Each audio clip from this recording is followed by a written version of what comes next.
The following program is intended for mature audiences. 9 National Football League teams that needed a quarterback passed on Johnny Manziel, starting with the Houston Texans, who will forever regret passing on Johnny Manziel. You're listening to Basically a Sports Show. Follow us on Twitter at Basically Sports. Subscribe to our podcast on iTunes. And check out every episode of the show at basicallysports.tumblr.com. Now here's your hosts, Zach, Greg, Mike. And you're listening to Basically a Sports Show. The eclipse that blinded the president in the United States. Yeah, that one. I was watching that, and I'm sitting there going, he's not really going to stare at the sun without glasses, is he? And then he sure as hell did, and I went, wow, okay. Of course he did. And he pointed straight at it like, yep, there it is. Well, they say that if 5, maybe 10 seconds tops, you're okay, but anything more than 20 seconds, and you've screwed your eyesight up pretty good. So I don't know how long he actually looked at it. You can like glimpse at it, but yeah, none of us were really in the path to get to the really good part of it, were we? The light dimmed, and it got a little colder. As far as like anything on the sun itself, I couldn't tell. We had I didn't have glasses, or I didn't manufacture a cereal box. We did a cereal box, which it didn't work for shit. And then what we did was we'd take the iPad, point it at the sky, and watch it that way. But we got about 85% coverage of the sun, but it was cloudy too. So the best way to see it was like right as the sun was about to go behind a cloud, it would dim just enough so you could see the actual shape of the moon over it. But that was about it. But the stuff that I saw like in Colombia and places where they got the totality, that was pretty cool. Somebody mixing a drink or what? Sorry, I was finishing up my drink. Well, now you got to tell us what it is. It's just ice water. Well, that's not fun. I was already afraid to say like Jack and Coke or, No, right, so fine. But I mostly spent my eclipse keeping kids from not looking into the sun. Oh, are you guys back in school already down there? Yeah. So it was mostly because, well, I don't know what this says about president, but it holds true that if you generally tell a teenager not to do something, they will try to do it. Right. So I just put like the news coverage of the eclipse on the TV and was like, if you want to see it, knock yourselves out on the TV, but don't look outside. It was a cool event. You know, I don't know that I would have gotten all been out of shape about it like a lot of people did and traveled to go see it and everything, but it was neat to see. The best part is too, the next total eclipse that we'll see in the United States is 7 years from now. So we won't have to wait as long for the next one if you miss it. That's what was killing me. They kept going, it's a once-in-a-lifetime event. And I'm going, no, there's another one in 7 years. It's a once-in-a-lifetime event if you're 105 and have never seen one before. Yeah, if you missed the last one, then yeah, sure. But yeah. So anyway, that was the big eclipse. Not much of an event here in Ohio. Did you see Shepard Smith on Fox News with the eclipse? No. He was of the opinion that this thing was such a non-big deal. Like, he's probably right. Because it was the thing that all these news networks had to cover that morning. I just saw a montage of him where he's just like, oh, hey, look, and here it is. It's the eclipse. It's going to get dark. And then he would take like other objects and he's like, look, here's this piece of paper and it is eclipsing my face. It is eclipsing the monitor. He's just like, just didn't give a damn about this eclipse. He was mad that he was being forced to cover it, basically. The thing I thought coolest about it was that imagine, say, in the year 700 and having one of these things. People must have just lost their collective minds over it because they have no idea what's going on. It's like, oh my God, the world's ending. It's minutes later. Okay, maybe not. I told my girlfriend, I said, you know how many religions are probably born of an eclipse? All of a sudden they're going, oh, well, that had to be the gods or something. And the next thing you know, here we are. We've probably had horrible wars over something that was the reaction to an eclipse. Should we move on to some sports stuff? The Los Angeles Chargers continue their run of ineptitude in their new home. Yeah, another 21,000 seat not sellout. Against the Saints. But it didn't get worse though, right? The announced number got a little bit better, but visually it looked a lot worse. Oh boy. Not only that, but whoever was in charge of putting the logos on the Chargers helmets put them on upside down on some of them. So this team is just like, God, it's putting the logo on a helmet. It's like the most basic thing you need to do if you run a football team. To be perfectly honest, we make a big deal about it because we like ragging on the Chargers, and it's a thing on our message boards. Mm-hmm. The Chargers are such a non-story here. No one, like, we've joked, and I said for a long time that nobody gives a damn, and now that it's here and it's happening, nobody gives a damn.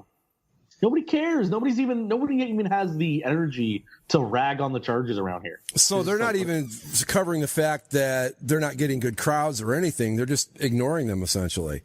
Kinda. There's been stories about them, as there are, but like the attendance thing was brought up after the first game, but it wasn't made as big of a deal as even we made it.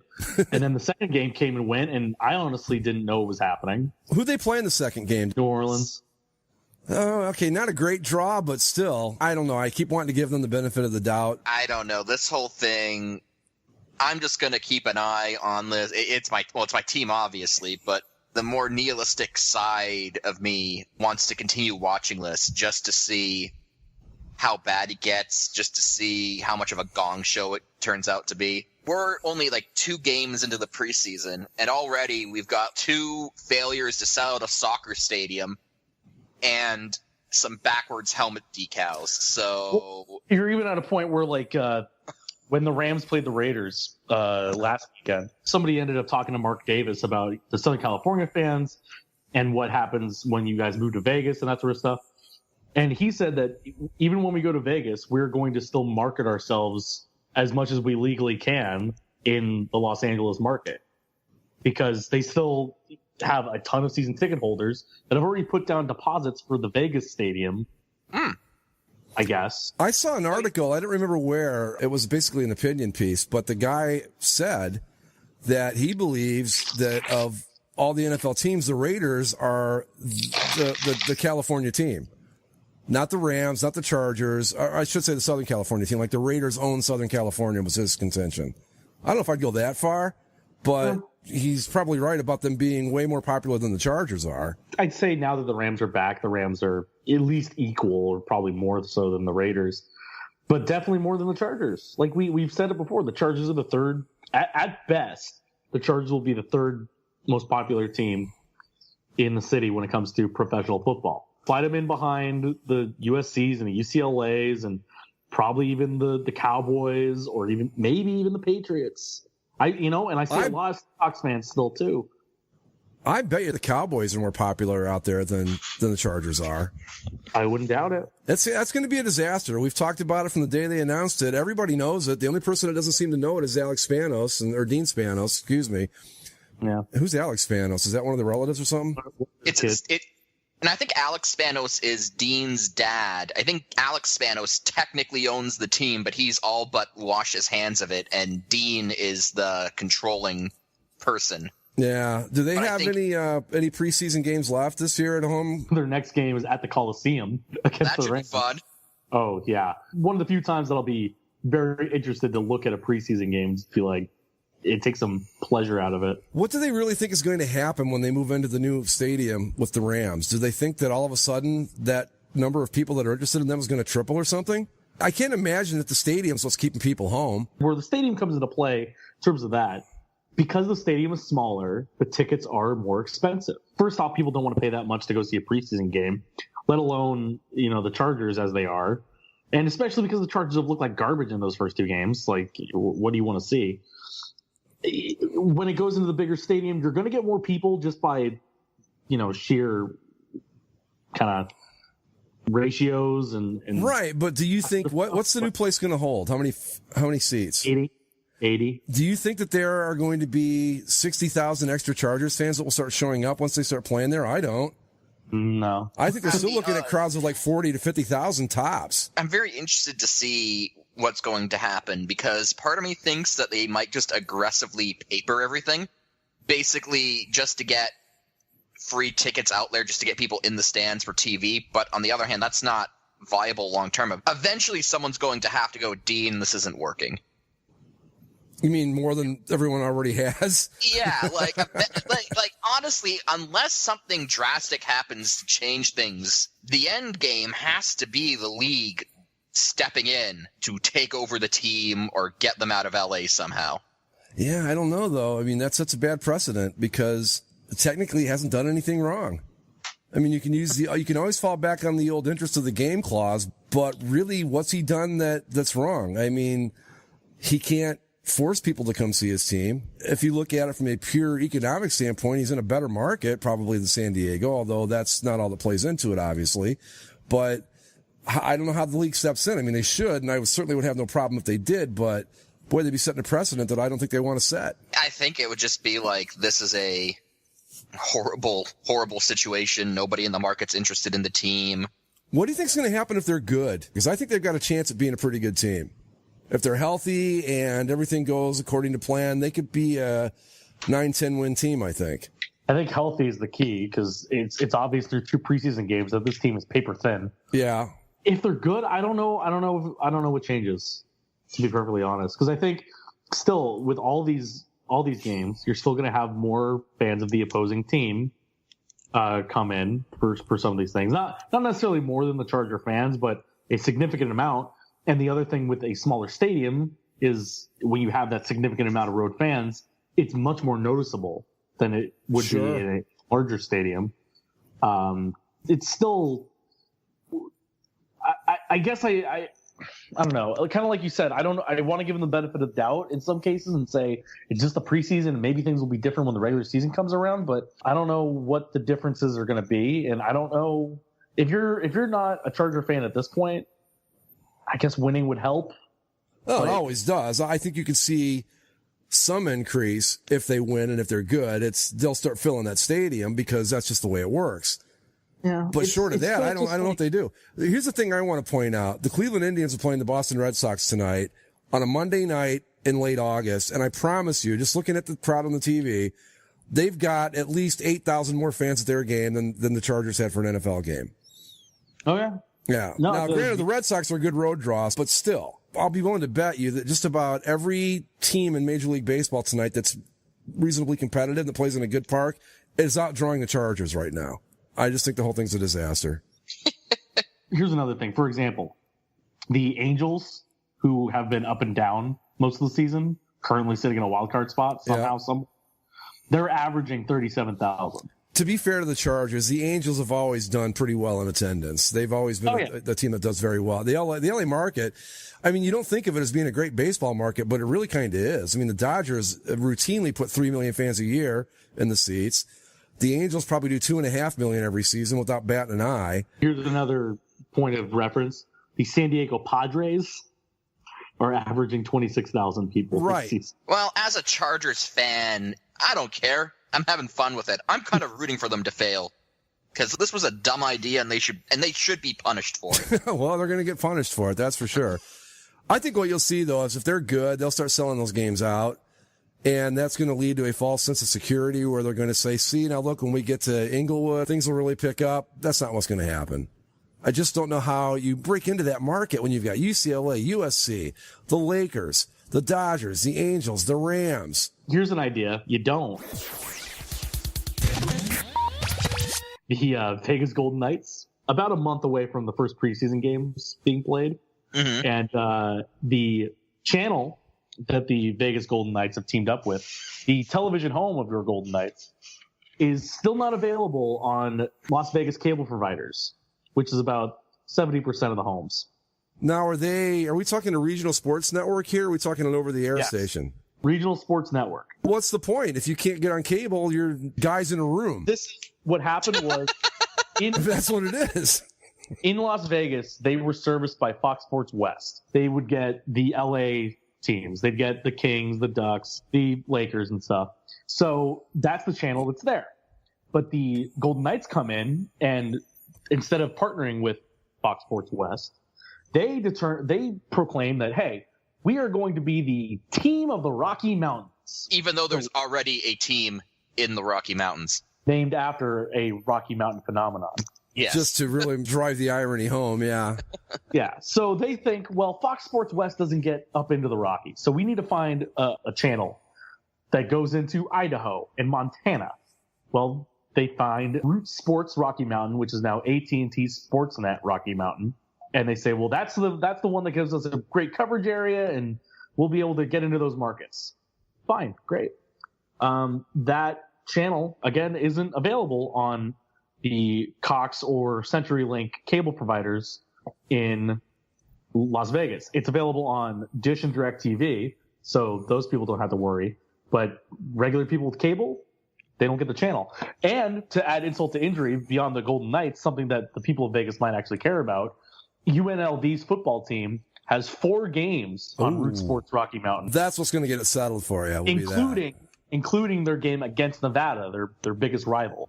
So, well, again, just talk about bad ideas one after the other here. But again, I don't find any of this unexpected. Going to Vegas was a bad idea. And it's not like, okay, what was it in LA? Like one cable or the LA market, one cable system had the Dodgers, the other one didn't, but still like 20% or something still got the Dodgers. Does that sound right? Right. But that isn't this though, right? It's like no one gets the Golden Knights channel. That's it. Well, the difference with the Dodgers one too is the Dodgers were an established brand that said, okay, we can justify making our own channel. Same with the Lakers. The Lakers did it before the Dodgers did. Right. We can justify breaking away from our traditional TV partner and making our own station to get money directly to us because people will pay for it. People will want that. The Golden Knights are a brand new entity that most people don't know if they actually want. And you're going to sign up with a channel and try to force these cable companies to pull this stunt. Like, and I guess good on the cable companies to a certain extent where they're like, yeah, we're basing this on our market research, and the price that you want us to pay isn't going to work for us here. So right now, they essentially don't have a TV deal. I mean, they have one, but they might as well not. Not in their home market. Their home market. No, all their fans in Boise. 500 people in Boise, Idaho are going to make a difference? Cheyenne, Wyoming. Huge into the Golden Knights. Okay, so now we're up to like 750 people. I don't understand. Bozeman, Montana. I just don't understand this. 760. Why does a team in Vegas want to be the team of the Rocky Mountains? Well, if you look at it from their perspective, they're trying to do kind of what the Cardinals did back before the Dodgers and Giants moved west. Mm-hmm. They became the team of the West, basically, because they were all that was there, and they had KMOX, that big flamethrower, 50,000 watt clear channel AM station that would go all the way to Montana. The Golden Knights, I guess, think it's still 1946, and they thought, now, if we can get in this market, then we'll be the only team in town. Well, I got news for you. Hockey fans up in that part of the woods probably already have the center ice package and are probably already watching somebody else anyway. Probably the Avalanche. Yeah, or the Canucks, anybody. I mean, when you're living in Bozeman, Montana, and you've got DirecTV, and you're closer to Calgary at that point. Right. You're closer to Winnipeg. Right. Yeah. Yeah. It's just so confounding because it's like, why does a team in Vegas want to be the team of the Rockies? It's like, well, because they see like there's an untapped market there, except for the fact that there wasn't, because at least back in the 40s, the Cardinals really were the furthest team west in baseball. But here, you've got the Colorado Avalanche, you've got the Canadian Prairie teams. Don't forget about the Sharks too. They're not that far away. Yeah, I mean, you've got even the Wild. I mean, at this point, and the Wild, I think either still do or at least used to have a farm team in Iowa. If you're a fan in, say, Montana or Wyoming or wherever, I don't know anything about these places. Maybe I'm completely off base with this. It would seem to me that the team that you would tend to lean more towards would be the one that reminds you more of where you're from, which in this case would be like the Avalanche or the Jets, the Flames, whatever. Not the Vegas Golden Knights. Yeah. No one thinks of the Rocky Mountains in Las Vegas in the same thought. At least I don't. That's the thing that confuses me with like this move. So I get trying to fill in a spot where there isn't a team and try to fill in a niche that isn't being served. Understand. But when I look at it from a geographic point of view, so you want to extend your TV range all the way up to Idaho, that would be the team of that region. That would be like the San Diego Padres trying to be the team of California and trying to sell their games to people up in Eureka or Sacramento. And it's like, they're so far away, they don't care. No. Or even, I guess it would be even more like trying to sell it up to Oregon or something. Because at least in California, I guess you could say it's the same state. But like, is somebody in Portland going to give a damn about the San Diego Padres? Nope. Probably not. Not at least to be a fervent enough fan to want to watch them on TV all the time. Before you try to make yourself the team of the Rocky Mountains, why don't you try making yourself the team of Las Vegas? Yeah, you're going to have enough trouble with that. That's going to be a mountain in itself that you need to climb. Especially once the Raiders show up. And especially if you're not on fucking TV. Imagine a hockey team in Las Vegas, which is already a bad enough prospect in and of itself. Now, without local TV, going up against the NFL when they eventually make their way to town. I just think that if you're going to go for a secondary market, if you're Las Vegas, and I know you can't, the Coyotes make it tricky, but why not New Mexico? I'll even give you Wyoming a little bit, but for Pete's sakes, Montana and Idaho and all those places, give me a break. Yeah, Utah. Try Salt Lake City if you really. Oh, you want to talk about because that's the opposite of. Yeah, that's true too. Mormons love them some legal prostitution and gambling. Let me tell you. They'll get it straightened out because they have to. The NHL cannot allow them to go into the season without a local TV deal. Wouldn't it be, though, only in the goddamn NHL for their hot new expansion team to start the regular season without television in their home market? How great would this be in place of where they're supposed to play, like on the blacked out games on the Fox channel? They should put a placeholder thing up there just to really send them a real FU. Put the exact thing, Vegas hockey placeholder. Put it right there in the blackout. That'd be great. This is just so stupid. They got so focused on trying to build a regional presence that they actually completely forgot to get their games on TV in their home city. This is just too You know what this is like, in a sense? I think I'm going to try to use an analogy here. It may work, it may not. This is like if we had started this show and said, screw the boards. We're not even going to tell them about it. We're going to go out and try to get famous everywhere but there. We aren't worried about our actual market. We're going to go out and try to find markets that have absolutely no interest in us. I think that would have been suicidal for us, and I think it's suicidal for them. I do think, too, that people in those areas that are hockey fans probably already have center ice. So they're watching whoever the hell they want anyway. That's the other thing is say you're a Golden Knights fan, you say, well, we don't have the TV channel, I'll get center ice. Maybe I can watch them that way. Nope. Won't be able to. Man, they're not in a good negotiating position. I mean, you're the New York Rangers, you can pull this off. The LA Dodgers, you can do this. The Vegas Golden Knights, you kind of got to take the deal that you can get right now, and then you worry about renegotiating it in 5 years when you've got your feet underneath you. I'm just forever amused. Things just keep adding on. First, they couldn't even unveil the team's name right, and then the jerseys were delayed forever, and then there was a copyright problem, trademark problem with the team name, and now they might not even be on local television for the start of the regular season, and this is just fantastic.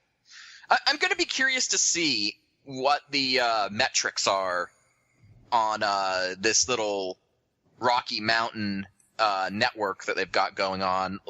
I'm curious to see what the ratings are like. Let's say that they do great in Bozeman, Montana. How much advertising money do you really think is in Bozeman, Montana? None. Seriously, what do you? Okay, so you've got great ratings there. It's not like the money's going to come pouring in, and the Vegas advertisers aren't going to go, "Well, we're doing great in Bozeman, so sign us up for a run of 6 weeks worth." No, it's stupid in a million different directions, from a TV standpoint, especially. You're chasing a market that I don't see how it benefits you in any way, shape, or form except vanity numbers. Where you can go, look at, we're doing very well in Boise. That's great. It does not put a single dollar in your pocket. The only thing that could make this better is if this were 1950 and being on the opposite side of the Rockies actually meant the TV broadcast couldn't get over the mountains. That's the only thing that could make this better. Yeah. We are living in a time where we are watching two professional sports franchises do some pretty dumb stuff. This is pretty par for the course for your NHL stupidity. Most pointless relocation of all time and most pointless expansion team of all time. They go hand in hand.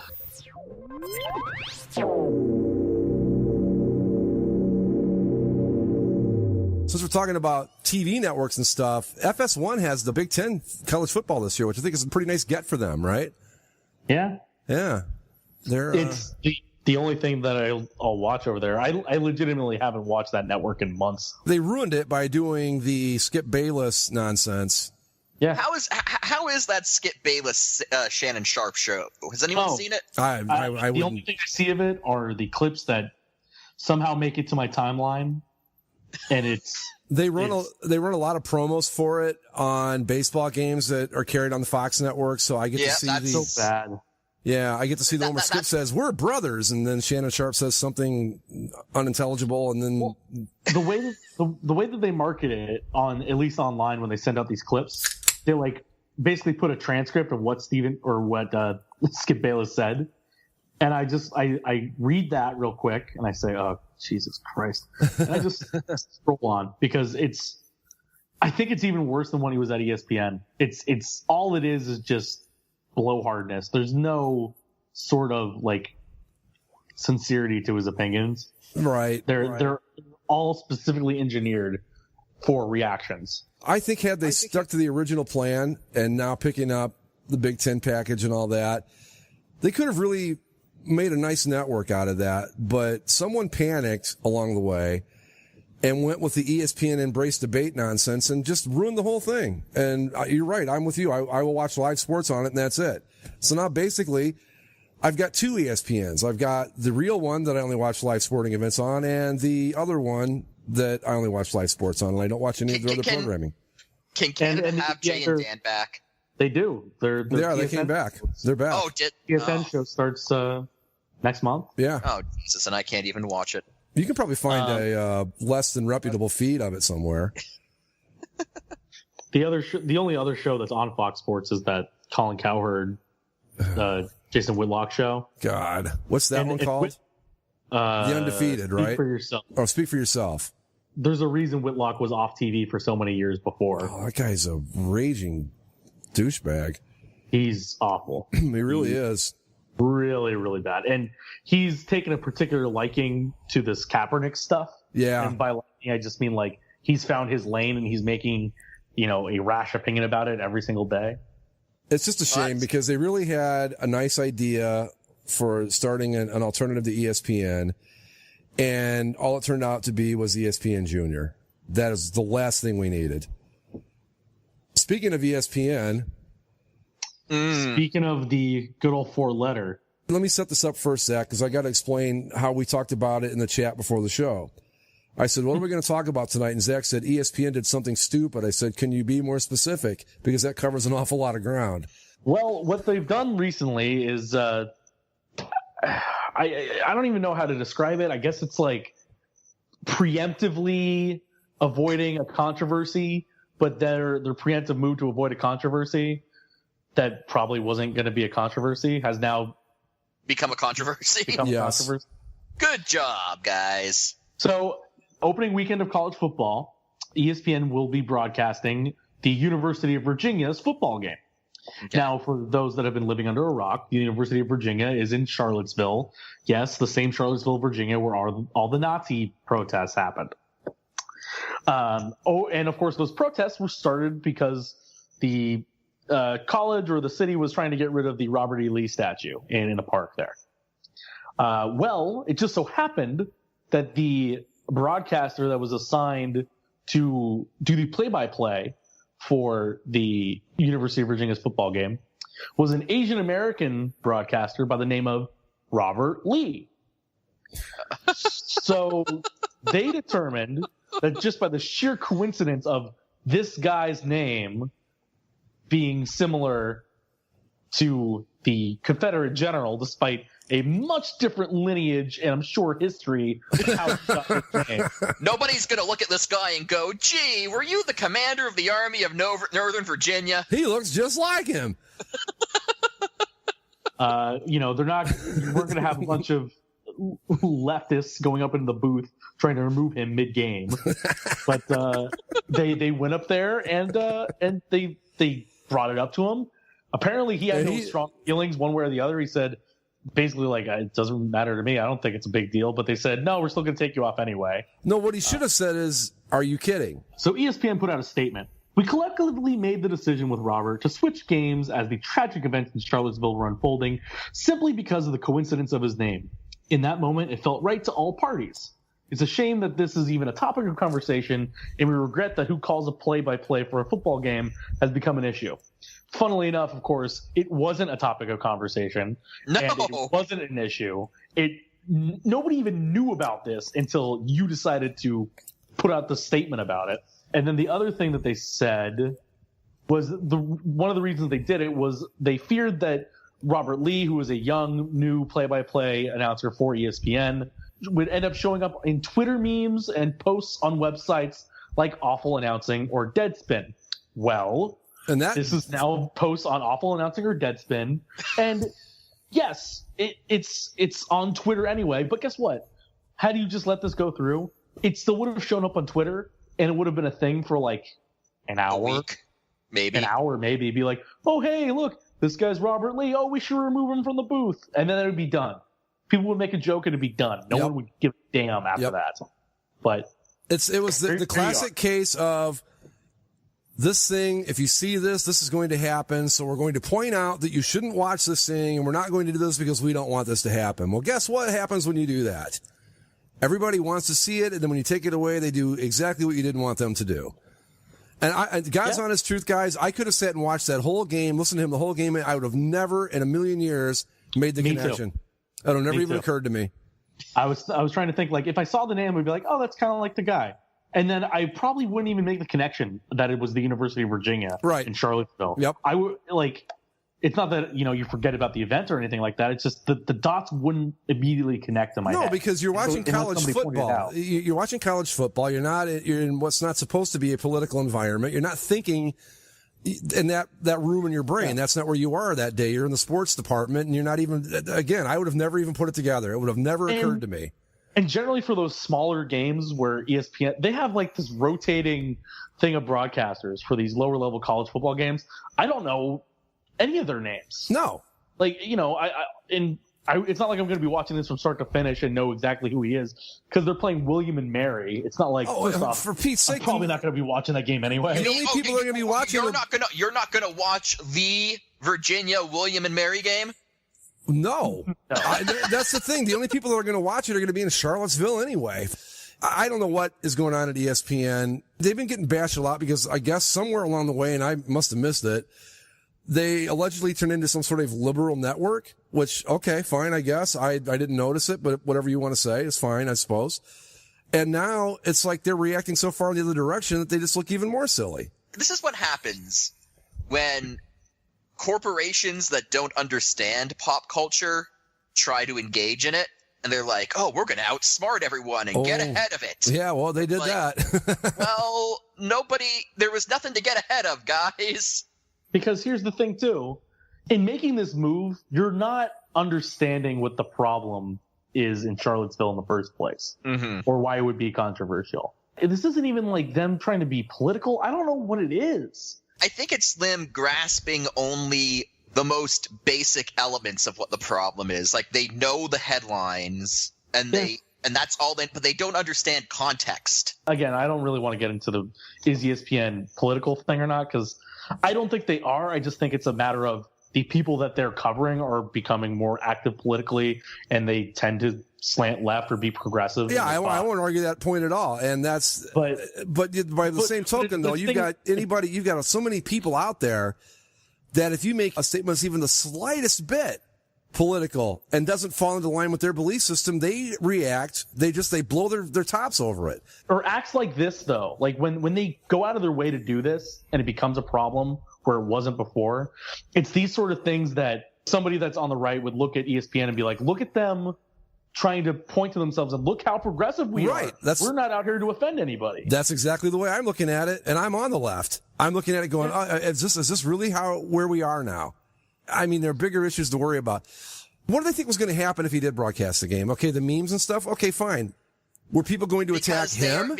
Because they're a corporation run by older guys who don't understand what memes are. They just know that they are bad somehow, and they panic because they really don't understand internet culture or pop culture, and they just know this could be a problem. Let's get ahead of it. Were people going to be mean to him? I mean, he didn't do anything. The worst thing that's going to happen if you let it go through is you get humor out of it. Most of it's not going to be very good, but you're going to get those few gems here and there that are really funny. That's the worst of it. That's it. Now it's become a completely different animal. All over a complete coincidence, you know? The best part is, so they're hypersensitive to this, but this is the network that just under a week ago on the 15th, they were doing their fantasy football preview marathon garbage. In fantasy drafts, there's many different types, and one of them is an auction style draft. Oh boy. So they set up a segment where they had a white guy with a gavel holding up pictures of black guys. And Jesus them Christ. off. Jesus fucking Christ. That's okay, but a guy named Robert Lee who's Asian calling a football game that no one's going to watch, that we've got to move heaven and earth to make sure it doesn't happen. All right. God damn it. Just they were so tone deaf to miss that, but they were hypersensitive to pick up this. It's just like, man, I don't know. I don't know what you're doing. Maybe they got shit for the fantasy auction. But by the way, this was also the bad result of them trying to do a 28-hour fantasy football marathon. No one cares, and there's not that much to say. In the picture, right? White guy with a crew cut, looking every bit the part that he should look, holding up one of those little stick signs with I don't know who the player is, I can't see. I think that's Antonio Brown. With Antonio Brown's face on it with a gavel selling him. That's okay. We can do that. No problem. But God forbid that Robert Lee, the Asian one, not the Confederate one, calls a football game in September. You missed the one you probably should have been paying attention to, and paid way too much attention to the one you should have completely ignored. Yeah. Maybe they got crap for the auction one, and then they just got hypersensitive after that to the point where they overreacted on Robert Lee's. I suppose. Like that, I guess, could make sense, where it was like, oh, holy shit, how did we miss this? Well, we better make sure that doesn't happen again. Yeah, I don't even know what to say anymore. I'm speechless. I don't know. It leaves you at a loss for words because it's just pure stupidity. Yeah. Pure stupidity. In both examples, it's stupid that they let that go through, or that was even the auction thing too. It wasn't like they just decided to do it at the spur of the moment. There were production meetings. They knew this going in. This was going to happen. Not only were there production meetings, but the concept had to be approved through multiple levels of management. Some executive producer somewhere had to give the go-ahead to the auction segment. I mean, this wasn't something that slipped through the cracks. This was planned out by a lot of people in a lot of meetings. They knew probably months in advance they knew they were going to do this. They had to design graphics and props for this. Yeah. Let's say that Charlottesville never happens. This is still a bad idea. It's not like it becomes worse because of Charlottesville. You pay more attention to it because of Charlottesville. But auctioning off black guys, that's never going to look good. It didn't look good in 1830. Yeah, it now. Didn't work then, doesn't work now. Ugh. So, yeah, somebody had to see all of that, know that it was going to happen, and let it all go through. Yeah, like you said, Mike, I guarantee it's just an overcorrection. Somebody sees this, said, shoot, we screwed up. And then they send some poor group of interns or whatever to scour everything that they have coming up for the next, 4 months on the schedule to be like, is there anything that could potentially go wrong? At what point can we put ESPN out to pasture? From what I could tell, it wasn't too long ago they laid off 100 people. There have been talks that Disney wants to divest themselves from it. And now this. When can we just let ESPN die? I think ESPN, what it needs to do, it's the same thing. It's the McDonald's problem. Mm-hmm. McDonald's used to be the king of fast food. And then they decided they wanted to be a coffee shop, and they wanted to sell specialized milkshakes and salads and chicken and all that. And they got away from what they were good at and tried to be too many things for too many people. ESPN's got the same problem. Go back to what you're good at. You're good at live sports. You're good at having legitimate talk shows about these sports, not screaming and hollering take fest. I'm talking where you sit down and you do like MLB Central does every morning. I don't know if you guys watch that or not, but there's actually a sports talk show out there that does it the right way. But my point is, ESPN could easily solve its problems by just simply stripping away the nonsense and going back to doing what they've always been good at, and leave it at that. Do what you're good at, fuck the rest, and you'll be fine. And the thing is, there are still some great stuff at ESPN. They're in general, their live sports broadcasts are great. College Game Day is great. The NFL is what it is. 30 for 30. 30 for 30 is great. Around the Horn and PTI. I mean, those are the original Embrace Debate shows, if you want to call them that. Around the Horn and PTIs.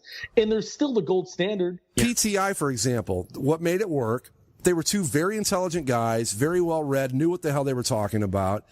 And it wasn't for effect.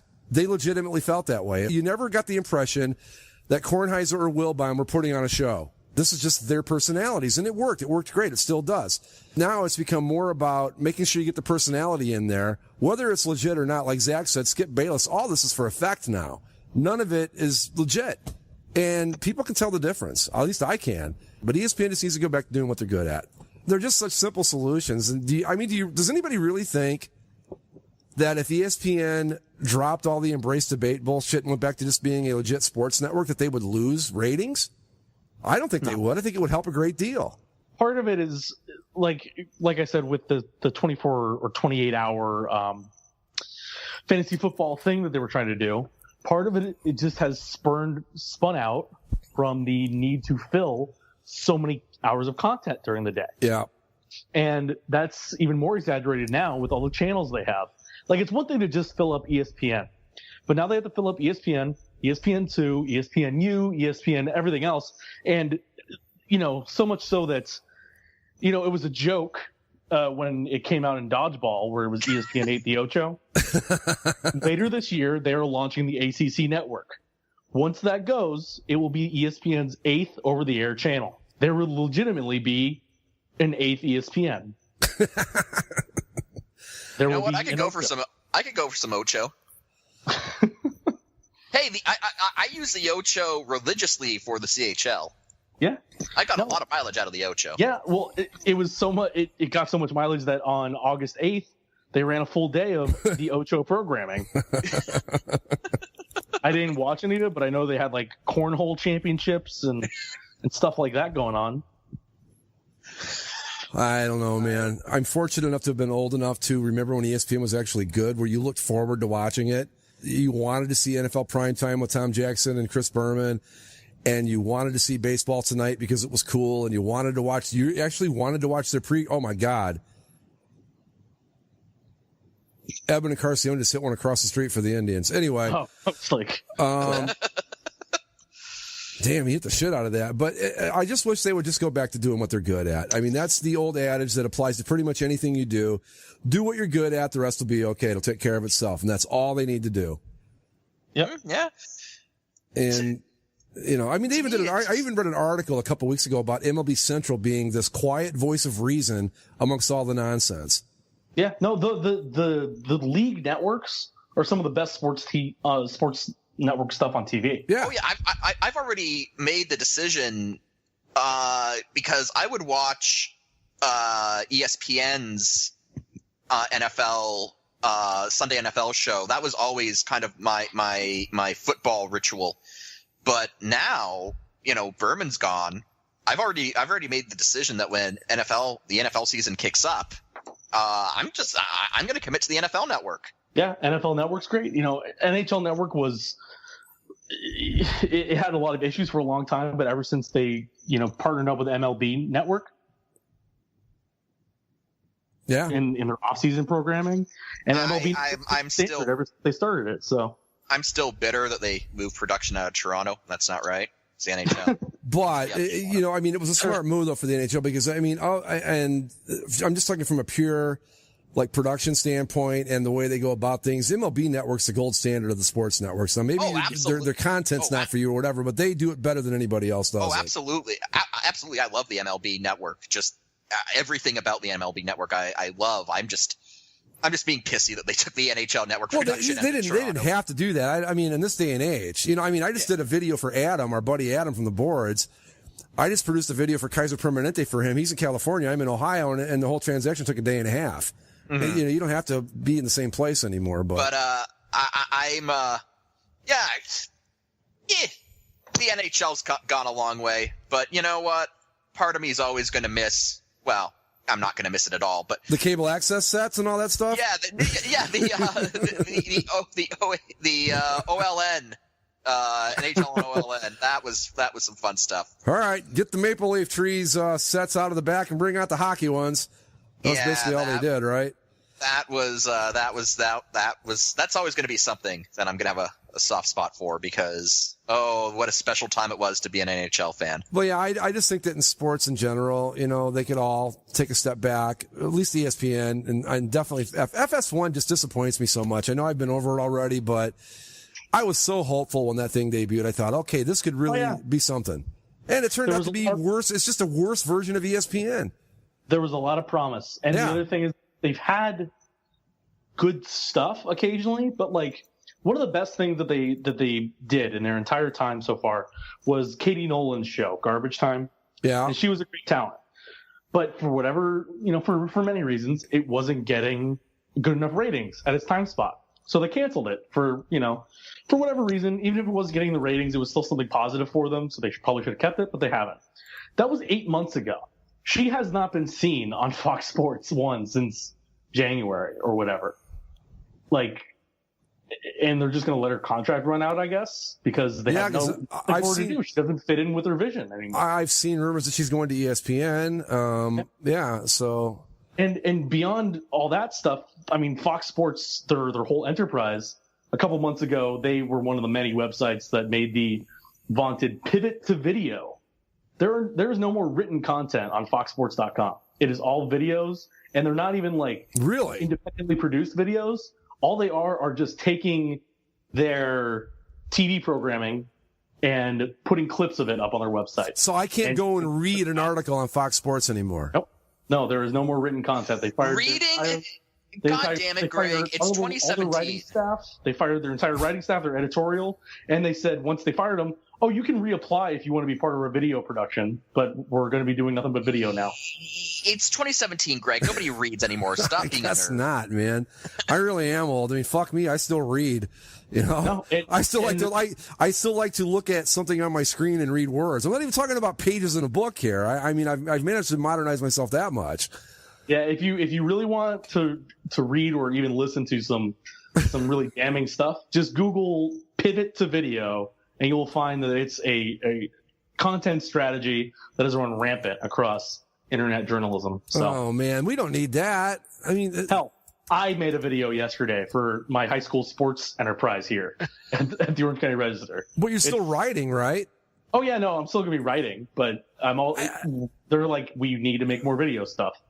Because here's the problem, and where this kind of comes into play. This is kind of a separate conversation from where we were, but all this video stuff, the people in advertising and the business people in this business have never been able to figure out how to properly monetize online news, online stuff.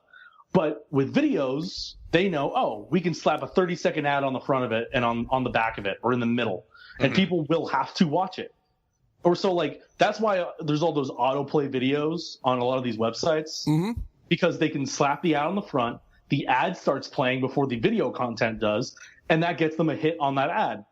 Whether you wanted to see it, whether that actually translates into anything, all it translates to is that they got a hit on that ad, and that can be used as a metric to then sell more ads. I was reading, I read a lot of the trade stuff too, but I don't remember. It might have even just been in Forbes. I don't remember where I saw this, but in say advertising agencies and commercial production houses and stuff now, there is a movement afoot to create great 6-second commercials, because that's the one that's the one that you don't have to you can skip this ad in 5 seconds on. You get in, you get your message out, and you're done. And people are going to be okay with that.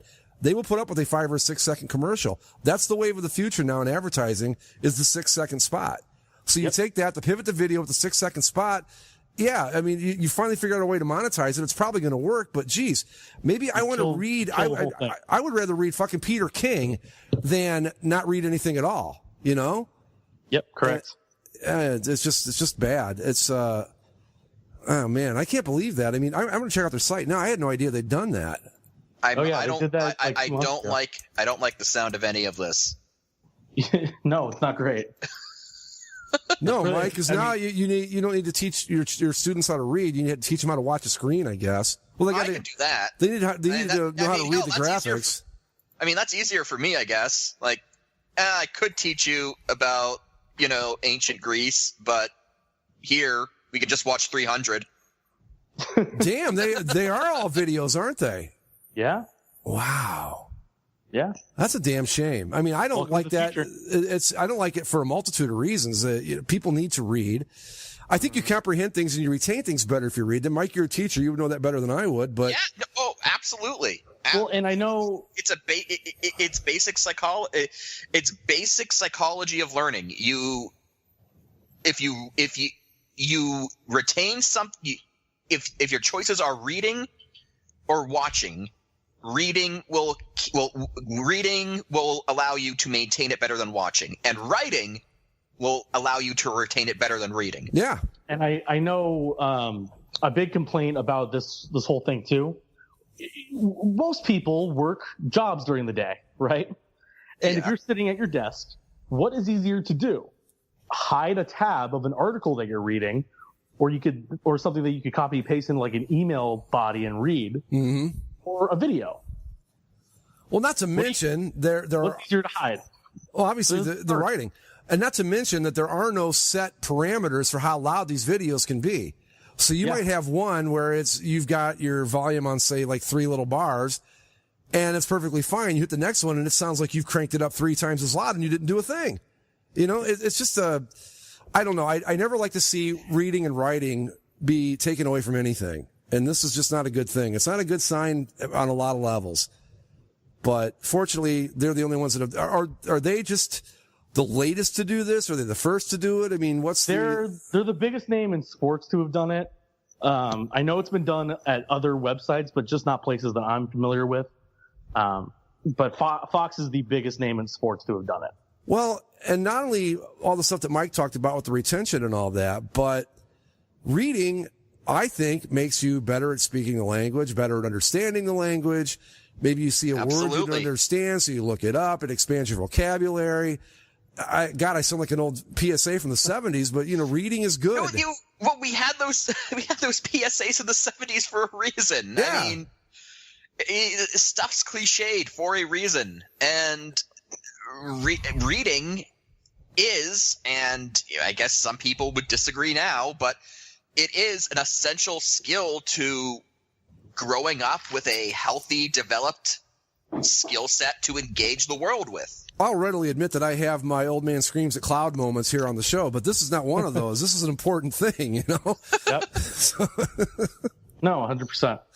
100%. Wow. It's ridiculous, but it's the world we live in now. And writing's an art, too. It's not like everybody can do Zach's job. You've got to have a talent for it. Doing video is an art, too, but it's much easier. I shouldn't say it's easier, but the standards are a lot lower for what will pass for a video than they are for what will pass as an article. Well, they're a lot lower, and in my experience, I've found that the best video people, or at least, when you're trying to make a video story, the more well-written it is or thought out in terms of an article point of view, the better the video ends up being. Oh my God. I mean, for all the stuff I've done over the years of my career, you give me something that's very well written and you can just make it sing with the backup video to it. But if you've got something that's poorly written, it's like trying to piece things together with parts that don't fit. I mean, it just doesn't work. But, good writing covers a lot. Well, another thing with writing is that you're right. Writing is an art form, and writing is also a skill set. Even if you're not going to write professionally, kids need to be taught how to write, because even if you're not going to be someone who writes well enough to get paid for your writing, learning how to write at a decent enough level builds your ability to formulate an argument. That is what essay writing teaches you. It teaches you how to think critically, and not only how to think critically, but how to order an argument in the proper sequence so that you actually have a legitimate argument. To break it down in its simplest forms, teaching kids how to write allows them to prioritize their thoughts in an effective manner. Yeah. Yeah. I guess the point we're trying to make here is that nothing good comes from taking away all the writing on a website and leaving it with nothing but videos. Nothing good comes from that.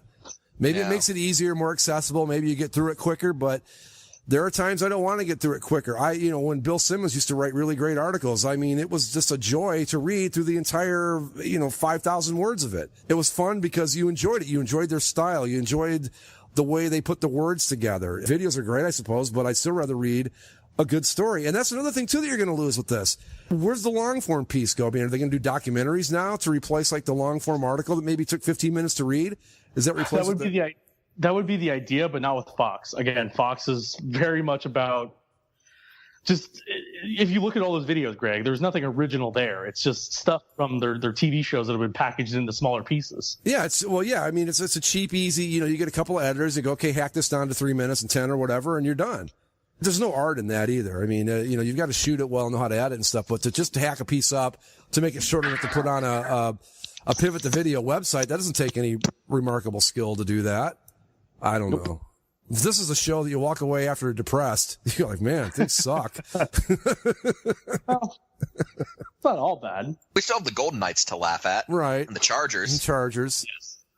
My Cleveland Browns have worn white their first 2 games at home, so at least they're trying to minimize the damage as much as possible with these uniforms. How did they do in their last game? I have no idea. The Giants game. I don't know. I actually watched a bit of that, and the Browns didn't look half bad. I don't know if they won or not, honestly. I don't know who's been doing what in the preseason.